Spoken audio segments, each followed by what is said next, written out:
When you get older, plainer, saner, will you remember all the danger we came from? Boa noite, pessoal.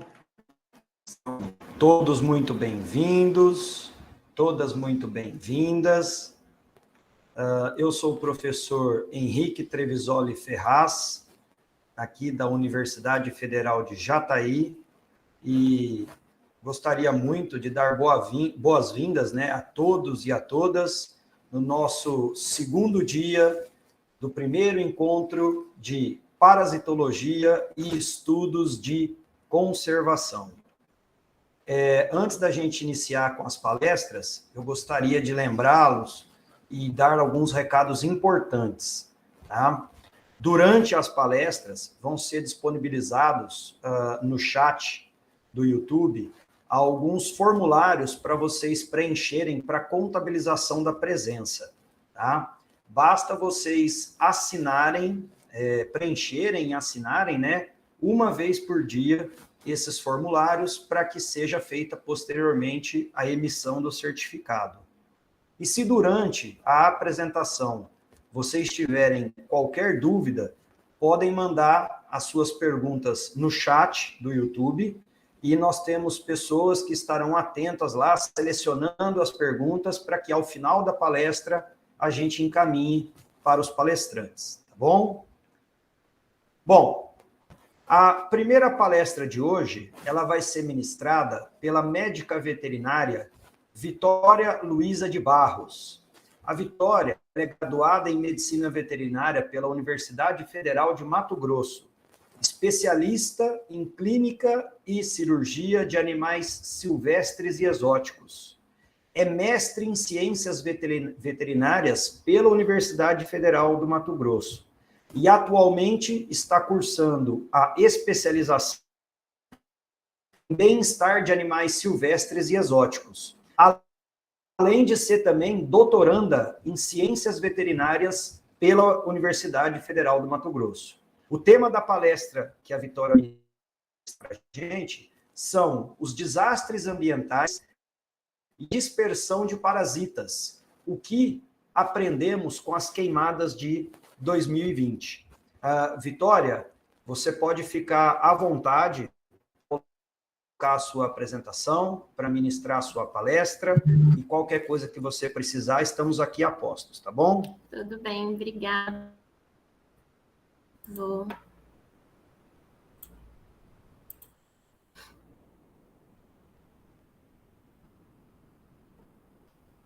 Tá saindo certinho? Tem só que pôr no modo de apresentação aí. Uhum. Isso, ok. Fique à vontade, Vitória. Certo. Bom, primeiro eu queria agradecer a oportunidade de estar podendo participar junto com vários colegas daí de Jataí que tive o prazer de conhecer recentemente. E também pela confiança de estar deixando a gente estar mostrando um pouquinho do nosso trabalho daqui de Cuiabá. A minha palestra, então, vai ser um pouquinho sobre o que eu trabalhei no meu mestrado e um pouquinho do que eu estou trabalhando atualmente no meu doutorado. Bom, então a gente começa. Meu título é Desastres Ambientais e a Dispersão de Parasitas, o que aprendemos com as queimadas de 2020. Eu sou a Vitória, sou graduada em veterinária, tenho algumas pós-graduações e atualmente estou fazendo meu doutorado aqui na UF, com a supervisão do professor Richard Campos Pacheco, assim como também foi no meu mestrado. E atualmente eu estou trabalhando com anfíbios e répteis, e no meu mestrado eu trabalhei com mamíferos. Bom, a gente começa então falando um pouquinho sobre o conceito de saúde. A saúde, ela é um conceito muito amplo e difícil de se definir, porque ela engloba uma dimensão de conceitos biológicos, sociais, culturais, econômicos, ambientais e políticos. Além disso, a saúde também ela é um processo muito dinâmico, complexo e multidisciplinar. Então, a gente tem que, principalmente no sentido da saúde animal, a gente tem uma visão muito antropocêntrica de como esses animais são tratados ou de como esse conceito pode ser definido, sendo que toda vez que a gente vai falar sobre isso, esse conceito ele vai ser influenciado em como isso vai afetar a sociedade, né, a sociedade humana, e também como vai gerar consequências para o ser humano. A gente viu isso claramente, né, nos últimos anos, com a pandemia, que teve toda a situação de uma zoonose, que saiu do campo dos animais silvestres e que veio para o campo e que veio para a nossa sociedade, mas que nós começamos, foi se tendo várias evidências de que estava acontecendo algo dentro desse campo dos animais, mas nada foi feito nem investigado até o momento que se chegou e começou a afetar diretamente a nossa sociedade. Mas a gente também tem que saber que a saúde dos animais ali na natureza, ela deve ser sim observada e deve ser sim discutida como um sistema, né, que é composto de diversos elementos e também de outras relações que vão possibilitar a perpetuação desses animais e de outras populações, bem como de comunidades e de sistemas, de ecossistemas, porque é natural que isso aconteça. A natureza, né, ela é dinâmica, então a gente tem que podem acontecer, novos agentes que podem aparecer, parasitas novos e por aí vai. Então, a gente tem que é um sistema que vai estar em constante mudança. Nesse contexto, então, a gente começa a ter, não há muito tempo, a abordagem de um sistema único de saúde e também de prevenção, né? A gente, então, começa a ter o conceito de One Health, que surgiu para demonstrar que a saúde dos seres vivos, tanto dos animais como do sistema que também é abiótico, e também dos seres humanos e da natureza, eles são complementares, eles vão ser codependentes. Então, tudo que você faz em um dos sistemas, ele vai acabar influenciando hora ou outra no outro. Então, a gente tem que esse sistema complexo, de fato, a partir do século XXI, ali, do século final do século XX, do século XXI, se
Dória, você me ouve? Oi, aqui continuou. O Iago falou que caiu, mas aqui... Caiu na hora que você estava explicando sobre a saúde única, sobre a interação dos animais com o ambiente, os seres humanos, e aí travou a apresentação. Certo. Aqui, então. Eu acho que você vai ter que compartilhar novamente a apresentação. Ela não está aparecendo aqui para mim. Uhum.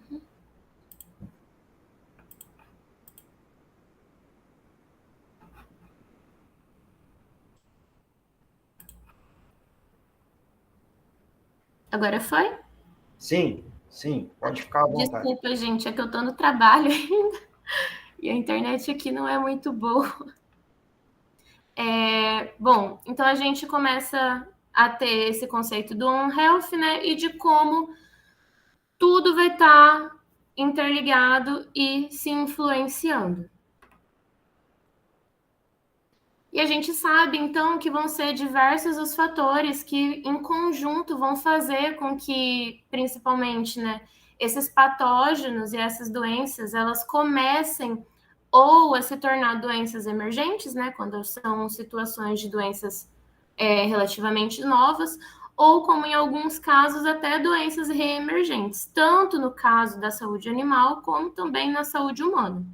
Um dos fatores, então, a gente tem a perda de habitat, que é grandemente influenciado, principalmente no Brasil, por toda a situação que a gente tem. Um país que ele grande parte do seu PIB, né, é composto basicamente pelo agronegócio, que é realmente muito importante e tudo mais, mas a gente sabe que quando essas atividades elas não são realizadas de uma forma correta, quando elas não são realizadas de uma maneira sustentável, elas vão trazer muitos agravos para a sociedade e principalmente a natureza, que está ali cada vez mais interligada a esses ambientes.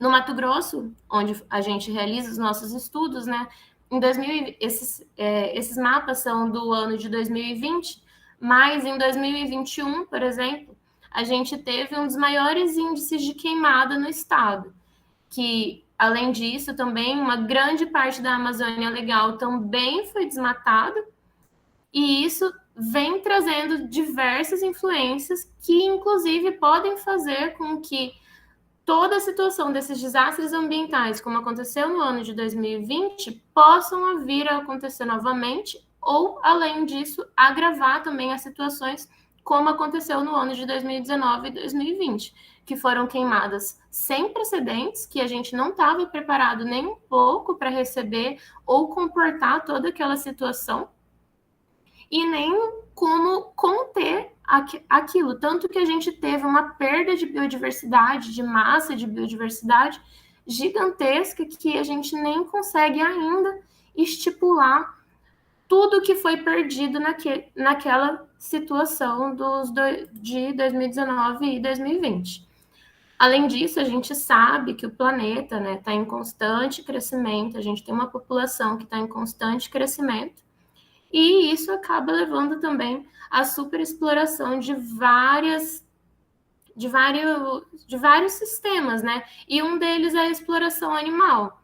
Um dos grandes exemplos que a gente tem, que é constantemente repetido, por exemplo, é uma superexploração da área da pesca, que influencia em toda a biodinâmica dos oceanos, que também vai influenciar em todo o ecossistema, influencia em temperatura, influencia em diversos outros pontos que futuramente a gente mal sabe quais podem ser as consequências que isso vai trazer para nós como sociedade.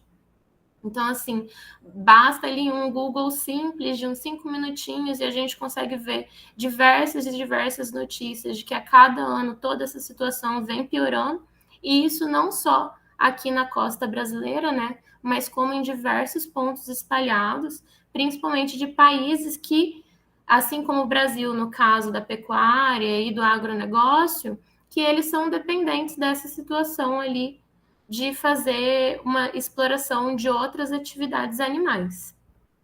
Além disso, a gente também vai ter as questões das mudanças climáticas, que tem grande influência em todo o ciclo de vida dos animais, e ciclo de vida de vetor e também de parasitas, e isso vai influenciar aonde essas doenças elas vão estar acontecendo. Essas mudanças elas podem fazer com que cada vez mais essa dispersão aconteça, como a gente vai ver um pouquinho mais para frente, não que necessariamente seja isso que está causando essa maior dispersão, mas com certeza esses fatores eles vão ter grande influência em como hoje esses vetores, esses patógenos e esses agentes, eles vão se comportar. E também a gente tem um outro fator, que é a poluição, que cada vez mais, né, o Brasil e todo, não só o nosso país, mas todos os outros países vêm cada vez mais tentando vir naquela pegada verde e tudo mais. Existe toda a cota de carbono e também toda a situação de que os países, eles têm uma política, como dizer, um convênio, assim, de que é necessário se reduzir a poluição, é necessário que a gente cuide, é necessário, todo mundo sabe, todo mundo tenta, mas quando a gente vai realmente ver em questões de números, em questões de atividade, a gente vê que as mudanças, elas são realmente poucas e que praticamente não se vê efeito no que se está sendo realizado. Porque o que a gente já teve de atividade e de mudanças e de tudo, ainda não se conseguiu fazer com que essas poucas alterações que são feitas, que a gente há de conver, que são muito poucas e às vezes até pífias em relação a tudo que a gente já causou, a gente não vê mais essa chance de um retrospecto, a gente não consegue mais ver como a gente vai conseguir voltar com que o ambiente ele volte numa situação relativamente estável, assim. Então, nessa situação, a gente começa a ter que todos esses fatores em conjunto, eles vão resultar, então, nessas doenças emergentes, tanto em situações nos animais, como a gente pode acompanhar em diversos trabalhos, cada vez mais, uma detecção de novos agentes, infectando novas espécies, sendo detectado em novos vetores, mas também a reemergência de diversas outras enfermidades na situação da sociedade, né, humana ali, não só por questões políticas e tudo mais, mas também pela saída novamente de alguns agentes ali, dessa questão, né, que eu vou falar no próximo slide, do spillover, por exemplo, que você vai começar a ter cada vez mais essa proximidade desses agentes com a nossa sociedade. Então, a gente vai ter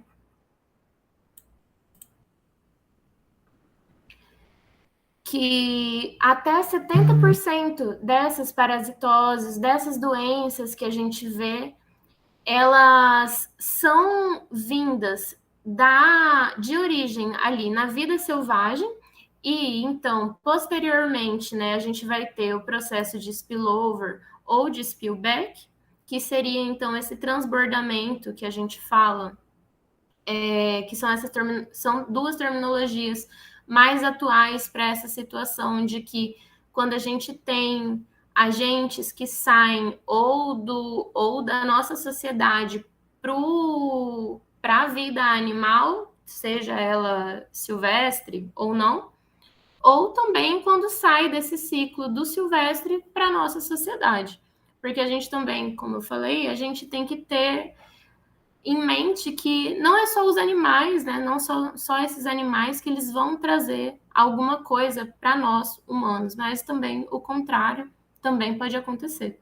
Então, a gente tem que saber que o estudo do parasitismo, né? O estudo ali da parasitologia, ele tem que ser compreendido como uma resultante dessa interação e dependência entre duas formas de vida, tanto que há uns anos já, assim, eu acredito, eu venho vendo, assim, uns trabalhos, mais ou menos desde a época, assim, tipo, de 2000, que você vem vendo que as pessoas e os autores, eles vêm se preocupando mais em estar realizando trabalhos com um conceito mais a ecologia dos parasitos e das parasitoses para a gente tentar compreender melhor como esses ciclos são realizados e como essas enfermidades e como tudo isso pode estar afetando a nossa vida. Então, além disso também, a gente tem que retirar essa visão antropocêntrica de que a gente tem, que essas infecções, elas só são importantes quando elas trazem um malefício para o homem. Porque, na verdade, a gente tem todo um ecossistema, a gente tem todo um mecanismo muito específico que acontece ali no meio ambiente de que tudo é necessário que aconteça. E se a gente acelera esses processos ou distorce esses processos de alguma forma, vai ter algum efeito em algum momento e a gente não sabe aonde esse efeito necessariamente vai acontecer. Então, tirar essa visão de que só é importante se acontecer com a gente, só é importante se acontecer outra pandemia de Covid, por exemplo, prejudica inclusive nós, como pesquisadores, como cientistas, a poder conseguir recursos, a conseguir ajuda, financiamentos para que a gente consiga fazer essas pesquisas. Porque as pessoas, elas ficam, mas o que eu tenho a ver com aquele carrapatinho que acontece ali naquela mata? Mas aí vai lá o seu Zé e vai tirar toda aquela mata que tem ali, aquele carrapato que estava ali naquela situação específica, com um agente, por exemplo, como a gente vê da doença de Lyme, por exemplo, e ele sai dali e ele vai começar toda uma nova proposta de um ciclo de vida. É claro que é um processo que é evolutivo e é demorado, mas em algum determinado momento isso vai chegar e vai afetar a gente de alguma forma.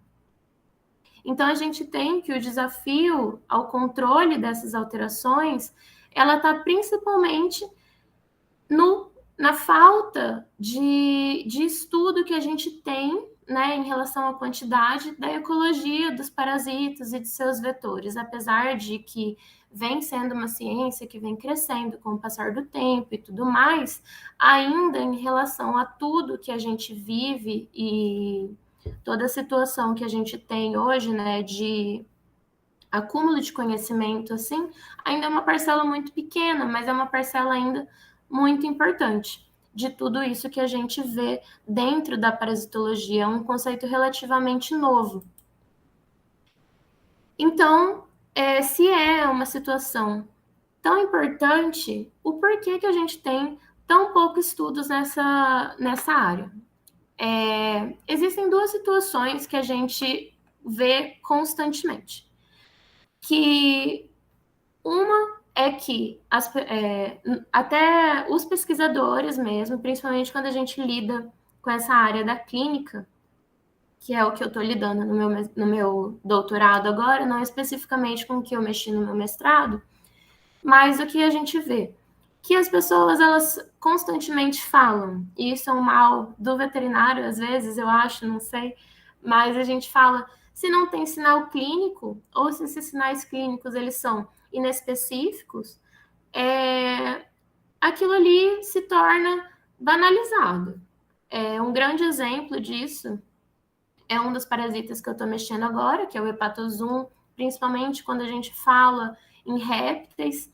Esses animais, as pessoas acreditam que eles são basicamente dinossauros, assim, né? Então, vai ficar doente e tudo bem, vai sobreviver e não vai acontecer nada, não demonstra nada e tudo mais.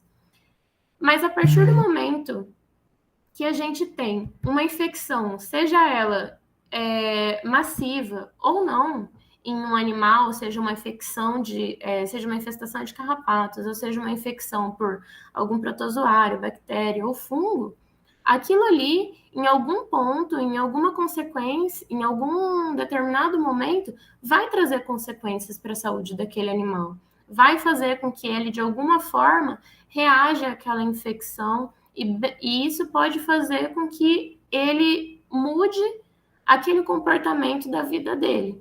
Grande parte do que a gente vê em relatos, assim, quando ligados à natureza, né, a gente vê que um dos grandes problemas, um dos grandes pontos que as pessoas colocam é que esses animais, eles vão diminuir o seu estado corporal, assim. Então, por exemplo, esse animal, ele vai parar de se alimentar tanto quanto ele se alimentava, ele vai parar de caçar tanto quanto ele caçava, E isso vai mudando todo um nicho ecológico, apesar de ser um trabalho de formiguinha. E isso, consequentemente, também pode trazer futuramente com problemas reprodutivos e tudo mais, porque aquele animal ele está despendendo a energia dele em outra situação.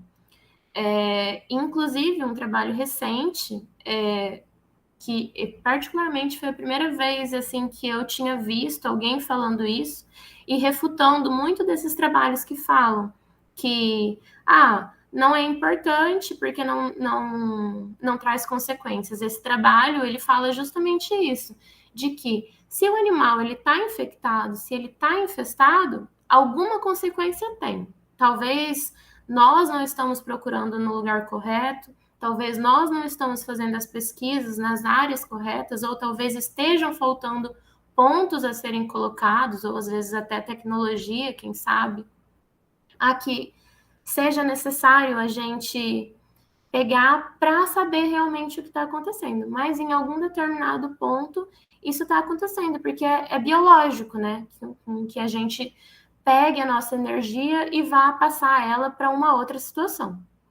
E um outro ponto, então, é que esse mundo microbiológico nosso de bactérias, fungos, protozoários, ele acaba sendo deixado muito de lado, como uma segunda via. Então, assim, você sempre procura um problema macroscópico, você procura uma degradação na natureza, a gente procura alguma alteração muito grande que esteja acontecendo ali naquele ambiente, para que a gente consiga falar, essa daqui é a causa.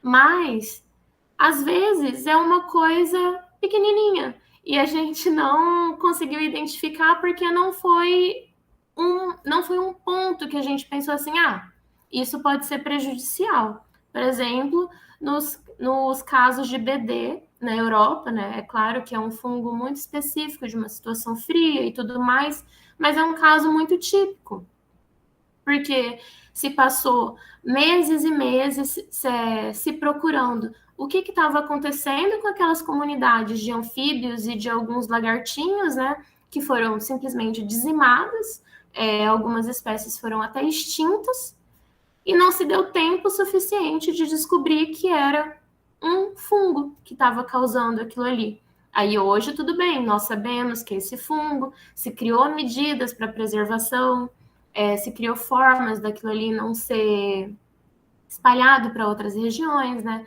Nem para outros países, o que é muito importante, né? A criação dessas políticas, mas que talvez poderia ser evitado se a gente tivesse a ciência de que não de que essas coisinhas, né, entre aspas, assim, esses outros agentes também são importantes para que a gente detecte aonde eles estão antes deles causarem situações como essa. É claro que isso é um caso muito extremo, né, de uma situação até de extinção, como eu falei, mas são situações que realmente podem vir a acontecer simplesmente pela banalização desses aspectos que a gente tem com essa área do que a gente trabalha.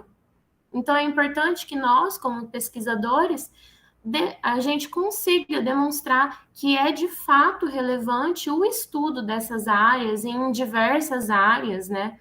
E que até o resultado negativo, né? Às vezes, da não identificação desses agentes, também é um resultado. E também é necessário ser demonstrado.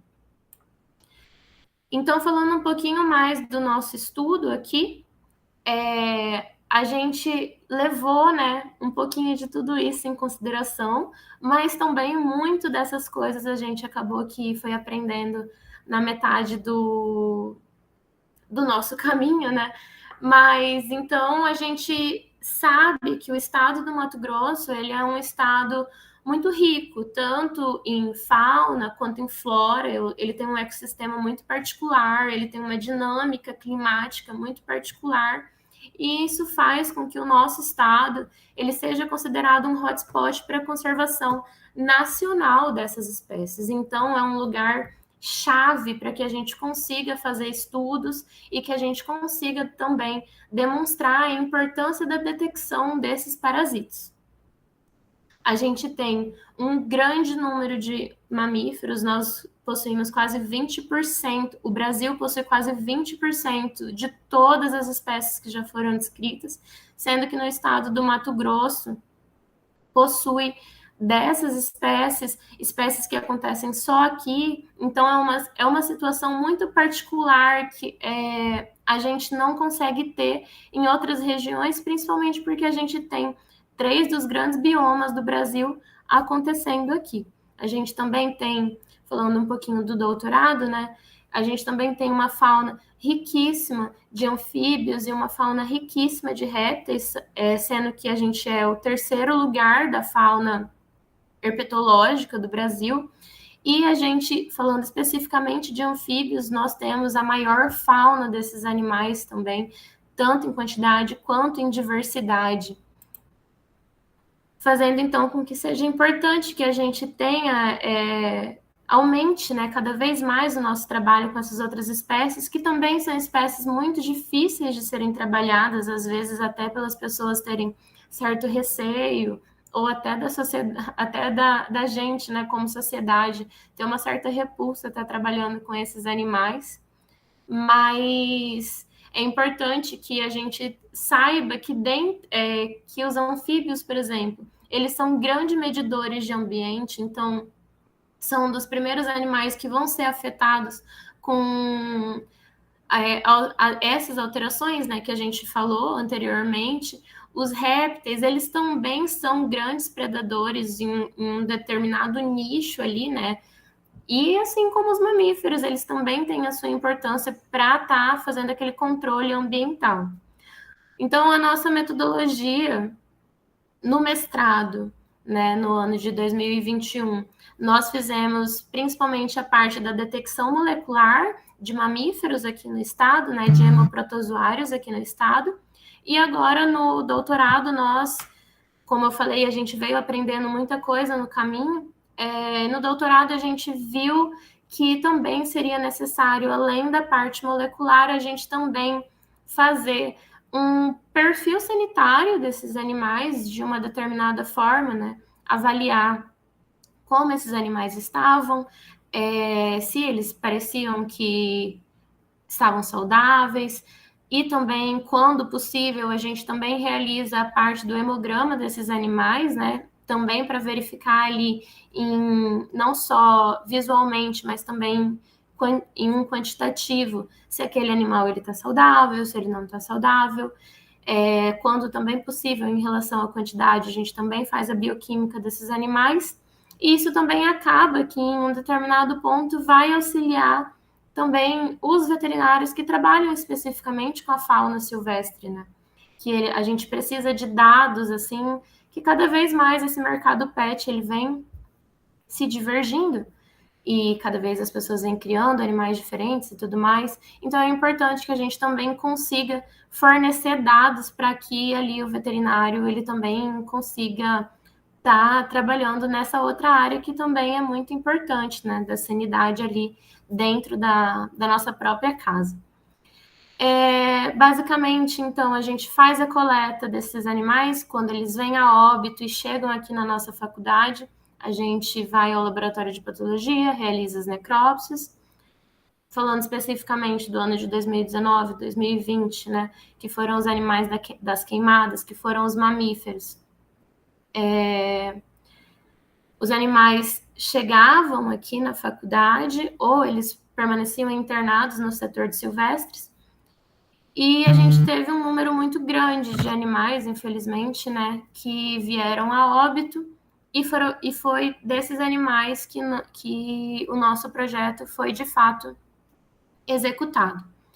E agora, no doutorado, que a gente está realizando esse trabalho com anfíbios e répteis, e a gente está fazendo o trabalho em parceria com o Sesc Pantanal, a professora Cristina Strusman, alguns alunos da biologia, para a gente conseguir fazer um levantamento de toda a fauna que acontece em um dos parques ecológicos daqui do estado, que é o Parque Sesc Serra Azul, e também demonstrando porque foi um dos lugares que no ano de 2019 e 2020 teve grande parte da mata queimada, e a gente também está querendo ver se esses animais eles estão conseguindo retornar, se eles estão numa condição de saúde adequada, além de também fazer a detecção desses hemoprotozoários, né, desses hemoparasitos, também nesses animais.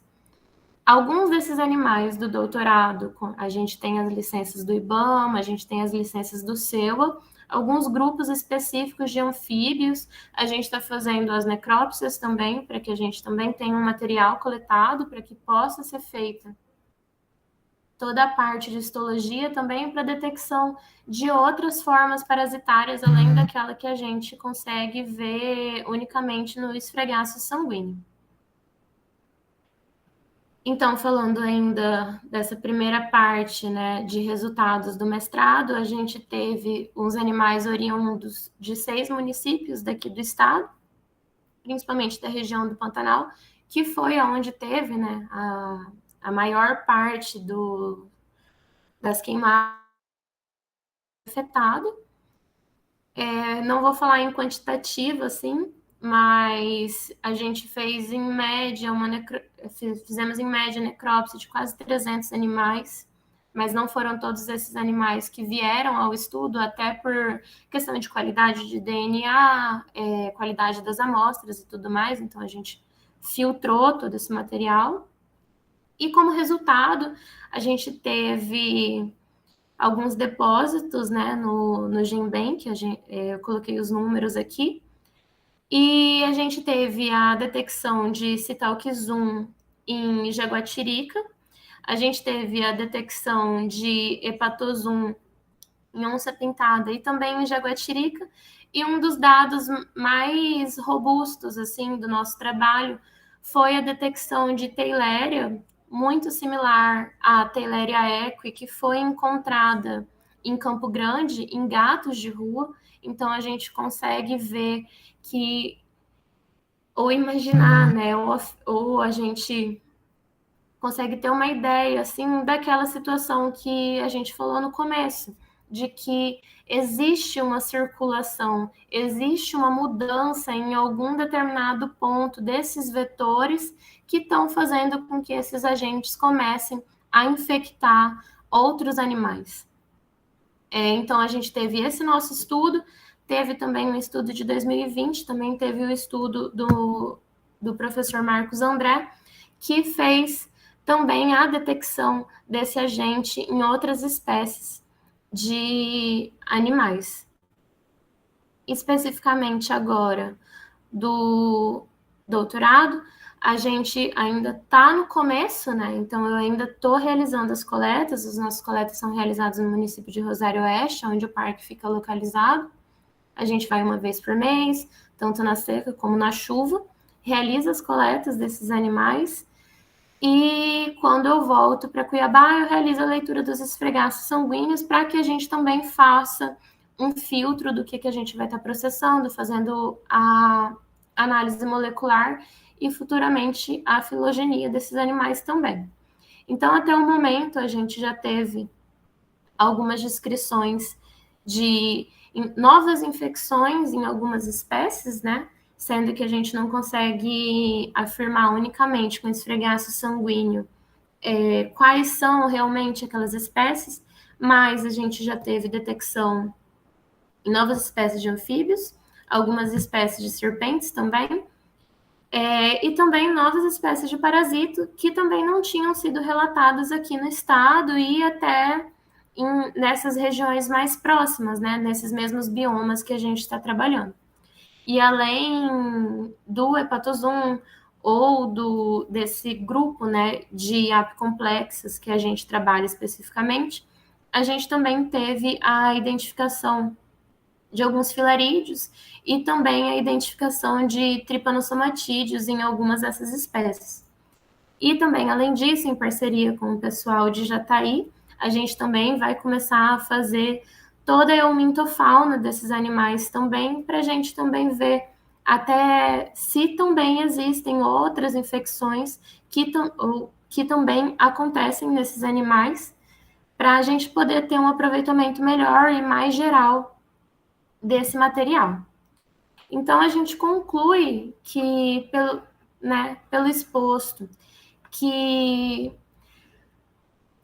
é necessário que a gente consiga realizar mais estudos ainda nessa área, né? Na área de dispersão, na área de detecção, na área de ecologia, porque já se mostra que é positivo, que existe essa infecção e que existem novos parasitas, que existem novos animais que estão sendo parasitados e que, na verdade, a gente não sabe qual que é o potencial desses parasitas, se futuramente eles podem estar infectando outros animais domésticos, ou se eles podem vir a infectar outros animais silvestres também. E a gente tem que, então, colocar a importância de que esses estudos têm para que a gente pare de negligenciar todo esse processo epidemiológico que a gente vê que, de fato, acontece. Além disso, é importante que a gente coloque que não é fazer um estudo ou estudos para que haja a promoção de saúde, né, nesse aspecto que a gente tem de, eu vi que o animal está doente, então eu vou tirar ele aqui da natureza, vou levar ele lá para o hospital para ele ser tratado. Não é necessário que você tenha essa promoção de saúde para esses animais nesse sentido, porque como a gente falou no começo, a natureza, ela é cíclica, né? Ela tem os seus processos naturais e é necessário que esses processos ocorram. Mas também é necessário que a gente identifique esses processos para que a gente possa evitar futuras situações que possam vir a acontecer novamente, como a gente viu de novo, né, na pandemia, que às vezes se a gente tivesse ali um processo de uma segurança epidemiológica acontecendo, um trabalho acontecendo mais continuamente, poderia até, quem sabe, ser evitado ou pelo menos ter se reduzido um pouco dos danos que aconteceram. Então, eu agradeço de novo a todo mundo que está participando por terem me ouvido esse tempinho. Espero que tenham gostado um pouquinho do trabalho.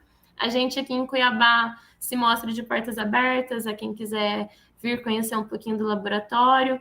O meu e-mail está aqui. Esse daqui é o Instagram do laboratório, caso vocês queiram acompanhar os nossos outros projetos, queiram acompanhar as nossas atividades. A gente, sempre que possível, está fazendo uma postagem ali sobre o que a gente está trabalhando. E caso vocês queiram tirar alguma dúvida mais específica ou ver a possibilidade de parcerias e trabalhar junto e tudo mais, ou trocar umas ideias, o meu e-mail, eu tô aí para responder, talvez eu demore um pouquinho, mas eu tô aqui para ajudar. Eu acho que é muito importante que a gente se junte um pouquinho em tudo isso, porque é bem difícil da gente ter gente trabalhando nessa área, assim, principalmente nessa área de animal silvestre. E, por fim, eu ainda aproveito para chamar todo mundo a participar cada vez mais da pesquisa, da pós-graduação. Quem vive nesse nosso mundinho sabe o quanto é difícil a gente ter financiamento, a gente ter dinheiro, a gente ter ajuda e apoio a participar de tudo, assim. Então, todo pequeno passinho que a gente puder estar fazendo é realmente muito importante. E eu acho que a gente participa dos processos seletivos, não é fácil e tudo mais, existe a concorrência, mas vale a pena a gente ajudar um pouquinho a nossa pesquisa a ir para frente. E é isso. Bom, muito obrigado, doutora Vitória. Nós tivemos aí, e a gente pede desculpas, né, aos ouvintes, a quem está aí acompanhando, alguns pequenos probleminhas de conexão. Eu acho que, se não todos, mas a grande maioria aqui passou pela fase do ensino remoto e já está acostumado com esse tipo de transtorno, né? Mas isso em nada denegriu a qualidade da sua apresentação, das suas colocações, tá? Meus parabéns. E eu vou lhe encaminhar agora algumas perguntas que o pessoal mandou no chat e que a comissão mandou aqui para mim. A primeira delas, na verdade, são duas em uma, então eu vou fazer uma de cada vez, tá, Vitória? Tá bom. O professor Dirceu, é possível afirmar que o estudo periódico de patógenos e suas ocorrências é a única forma de prever e tentar minimizar efeitos epidêmicos e pandêmicos? Bom, eu acredito que talvez não seja a única forma, mas eu acho que é um meio seguro da gente conseguir fazer essa vigilância epidemiológica e também de se aproveitar para que a própria pesquisa seja beneficiada, né? Você acaba que consegue fornecer uma informação realmente relevante em determinados pontos, e você também acaba garantindo que o próprio pesquisador tenha uma área afim, tem uma área importante, porque tem toda aquela questão, né, da gente ter uma ideia original e tudo mais, então tudo isso ainda acaba que agrega nesse sentido também. Eu acredito que não seja a única forma, talvez ainda estejam faltando algumas lacunas para que a gente consiga compreender realmente, mas eu acho que é um dos viés mais relevantes, assim. Tá, eu vou fazer agora a segunda pergunta dele. Considerando os parasitas que você estuda, quais espécies ou gêneros ocorrem em animais domésticos ou humanos e que são fatores para ficarmos de olho como pesquisadores? Eu acho que é importante, assim, primeiro falar, que eu sempre falo, toda vez que eu falo, eu sempre esqueço de falar. É importante a gente falar que não necessariamente nessa área que eu estou trabalhando, existem evidências que esses parasitas vão ser passados para nós, né? Então, é uma coisa para mim. Nesse sentido, ainda não existem estudos em relação a essas infecções específicas dessas espécies que realmente passem para os humanos. Mas, por exemplo, a gente sabe que os gêneros de hepatosum, gêneros de trypanosoma e outros gêneros, existem espécies que infectam tanto o homem como os animais domésticos, como o cão, por exemplo, que tem o hepatosum canis, por exemplo, que você tem essa infecção que aconteça, mas não necessariamente é a mesma espécie que vai estar ali infectando. Uma das formas de que acontece a infecção pelo hepatosum, por exemplo, e algumas outras espécies, é pela alimentação desses animais, né? Então, por exemplo, a serpente foi lá e comeu o sapinho. A gente tem que o sapo infectado pode realmente, de fato, passar para esse outro animal. Mas a gente não sabe de certo se isso pode acontecer, por exemplo, da mesma forma se o cão for e se alimentar do mesmo animal, por exemplo. A gente não sabe se ele de fato é competente para estar adquirindo aquela infecção daquela espécie em específico. Mas existem gêneros e daí as espécies dentro desses gêneros que de fato infectam. O hepatosum é um deles, mas existem outras que vão poder trabalhar nesse mesmo sentido, mas que realmente infectem a mesma espécie. Até o momento a gente ainda não tem relatos assim. Ok, eu vou encaminhar a próxima pergunta aqui, Vitória, da Nicole Urzedo. Esses animais que chegam para vocês como? Tem pesquisa a campo e captura para fazer os estudos em animais possivelmente assintomáticos? Então, por exemplo, os meus animais do mestrado, né, que foram os animais que foram resgatados das queimadas, eles eram resgatados lá no Pantanal por todas as equipes de bombeiros, veterinários, biólogos que se dispuseram a estar lá, fazer o resgate desses animais e, quando necessário, um atendimento médico de fato, eles traziam esses animais aqui para a faculdade para que o setor de silvestres pudesse estar fazendo esse acompanhamento. Isso em específico com esses animais. A gente tem também aqui na faculdade o setor de silvestres, né? Que ele realiza esse atendimento tanto de animais que são encaminhados pela SEMA, por exemplo, mas que também, se a população achar e trouxer para cá, eles também vão ser atendidos, mas também dos pets não convencionais, eles também são atendidos aqui na faculdade. Agora, trabalho a campo depende da pesquisa para ser feito. Então, por exemplo, o meu trabalho, eu realizo um trabalho a campo. Eu saio todo mês daqui de Cuiabá durante uma semana, vou para Rosário Oeste, fico lá, vejo se os vou, capturo os animais, observo como eles estão, aí eu verifico, vamos supor, as serpentes. A gente vê a qualidade de escama, vê se elas estão machucadas, vê o peso, vê se enquadra dentro dos aspectos que aquela espécie ela deveria estar demonstrando. Se sim, a gente considera que esse animal ele é um animal rígido, ou seja, que ele está saudável. Se não, a gente anota, coloca como se esse animal aparentemente, né, não está saudável, a gente não faz nenhuma medicação, a gente não faz nada nesse sentido, porque eu não posso fazer isso ali, né, no campo, porque eu preciso de mais exames, eu preciso ter situações que me deem conforto a fazer algo com aquele animal, que não é a situação de quando a gente está a campo. Então, a gente não realiza o tratamento. E coleto o material que seja necessário, no caso dos animais que a gente solta vivo, as serpentes, por exemplo, a gente coleta o sangue, faz os esfregaços sanguíneos e coloca ela lá de volta na natureza. Então, existem alguns padrões de estudos que a gente pode fazer, mas não necessariamente também você precisa ir a campo e dispor desse gasto. Porque, por exemplo, a gente também fez identificações de infecções nesses animais dentro de animais de cativeiro. Então, você também tem uma situação epidemiológica muito particular dentro de zoológicos, por exemplo, dentro de CEMPAs, ou outros mantenedouros de animais que também devem ser investigados, porque em algum determinado ponto, ou esse animal vai para outra instituição, ou esse animal ele vai voltar à natureza de alguma forma, e isso também é necessário ser realizado, né? Também é necessário ser visto. É claro que você vai observar ele de outra forma. Você observa ele à distância, você vai ter que ficar uns dias ali, talvez, observando o comportamento, vendo se aquilo ali é normal, se não é normal, observar um padrão da espécie e tudo mais, mas também existem outras formas de ser feito.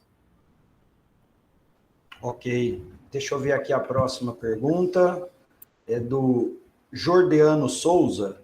Sobre a presença do gênero Theileria nos felídeos, qual gene foi utilizado e qual a espécie no GenBank apresentou melhor identidade? Havia alguma alteração nos animais, sinais clínicos ou hematológicos? O trabalho dos gatos, em específico, é do professor Marcos André.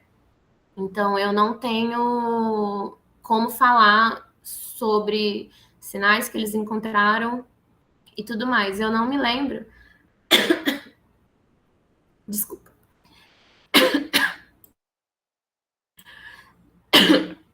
Eu não me lembro. No artigo tá falando alguma coisa sobre isso. Mas no nosso trabalho em específico, não. Ok.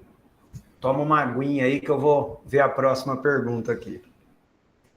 A Nayara Caroline, ela fala o seguinte: parabéns pela palestra.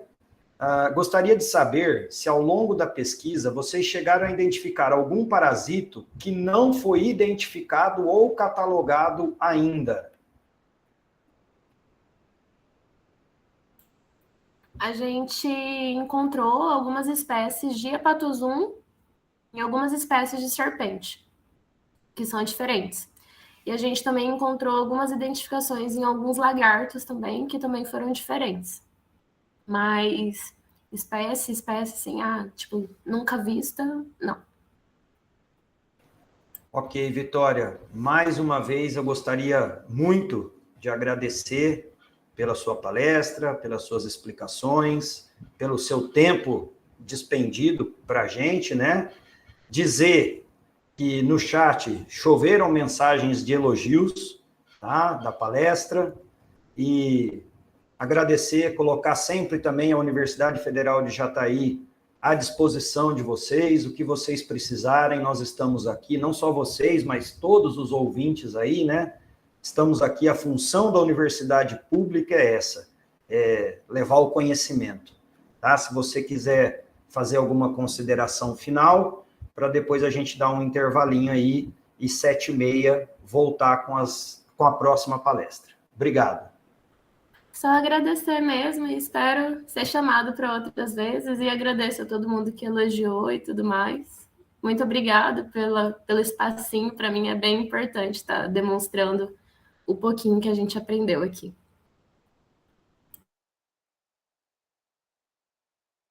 Pessoal, então, como eu disse, nós vamos dar um breve intervalinho agora. Pontualmente às 7h30, a gente retorna para a nossa próxima palestra e para a continuidade das discussões, dos temas do dia de hoje, tá? Até daqui a pouco.